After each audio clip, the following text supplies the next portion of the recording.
কয়েকদিন ধরেই আমার মেয়ে বলছে মাম্মাম একটুখানি ম্যাগি করো কিংবা চাউমিন করো। তো অনেক দিন ধরেই বলছে, তো ভাবলাম ঠিক আছে, অনেক দিন ধরে যখন বলছে আজকে সকালের ব্রেকফাস্টে ম্যাগি বানাই।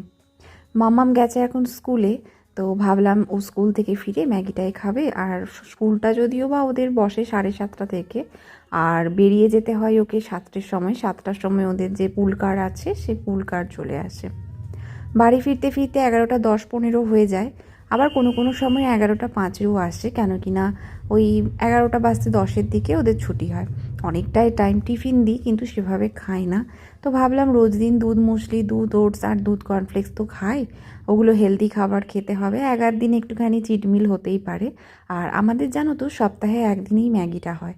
আর আমি ম্যাগিতে না আগে পেঁয়াজ দিতাম, কিন্তু এখন দেখছি পেঁয়াজ ছাড়া খেতে ভালো লাগে বেশি, তো সেই জন্য আর পেঁয়াজ দিই না। তো যাই হোক, এখানে আমি ম্যাগির জন্য সমস্ত কিছু কেটে নিয়েছি। আলু, বিনস, গাজর, তার সাথে দেবো হচ্ছে ডিম। তো ডিমের ভুর্জি করেও রেখে দিয়েছিলাম।